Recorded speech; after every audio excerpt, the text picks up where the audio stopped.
জি বাংলার নতুন ধারাবাহিক ৭ পাকে বাঁধার প্রোমো প্রকাশিত হয়েছে।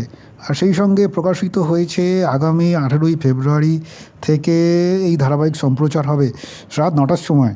আর তারপর সেই যে ৯টার সময় যে ধারাবাহিক দেখানো হতো জোয়ার ভাটা, সেইটা স্লট পরিবর্তন করে রাত ৮:৩০টায় দেওয়া হয়েছে।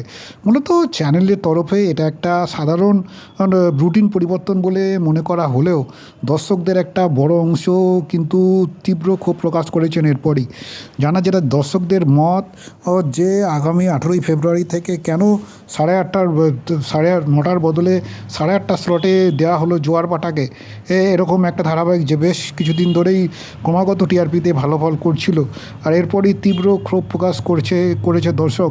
শ্রুতি দাস ও আরাত্রিকা মাইতির জোয়ার ভাটার নতুন সূচি আগামী ১৮ই ফেব্রুয়ারি থেকে ৮:৩০টার সময় দেখানো হবে এমনটা জানিয়েছে চ্যানেল। মূলত দর্শকদের এই ক্ষোভের পেছনে রয়েছে পুরনো অভিজ্ঞতা। অনেকেই দর্শকদের মনে করছেন আরাত্রিকা মাইতির আগের ধারাবাহিকগুলোর কথা। তার প্রথম লিড ধারাবাহিক খেলনাবাড়ি যখন ৯টা স্লটে ভালো ফল দিচ্ছিল, তখনই সেটিকে সরিয়ে দেওয়া হয়েছিল। পরে সেই স্লট আর ফিরে পায়নি চ্যানেল। একই রকম পরিস্থিতির মুখে পড়েছিল তারপরে ধারাবাহিক মিটিজোড়া। তাই জোয়ার ভাটার ক্ষেত্রেও একই ইতিহাসের পুনরাবৃত্তি হবে কি না সেটাই প্রশ্ন ঘুরপাক খাচ্ছে দর্শক মহলের। এর মূলত বিশেষ করে কারণটা হলো জোয়ার ভাটা এমন একটা স্লটে এসেছিল যেখানে প্রতিপক্ষ অর্থাৎ স্টার জলসার আর চিরসখা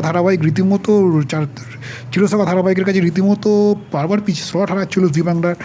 মূলত সেখানে মাত্র ৩ সপ্তাহের মধ্যে ধারাবাহিক লিড এনে দেয় এবং ধীরে ধীরে নিজের মতো করে দর্শকদের জায়গাও করে নেয়। গত সপ্তাহে টিআরপিতে তার রিফ্লেকশন দেখা গিয়েছিল, একেবারে প্রথম ৩ জায়গা করে নিয়েছিল। সেই জায়গা থেকে হঠাৎ করে সময় বদলানোর অনেকের মনে করছেন চ্যানেল হয়তো তৈরি হওয়া অডিয়েন্সের ভরসাতেই নতুন ধারাবাহিককে এগিয়ে দিতে চাইছে।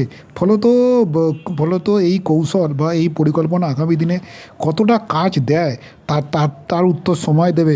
তবে জোয়ার ভাটার যারা দর্শক, বিশেষত শ্রুতি এবং আরাত্রিকার যারা অনুরাগী, তারা কিন্তু খুব উগরে দিয়েছে। তারা এমনটাও জানিয়েছে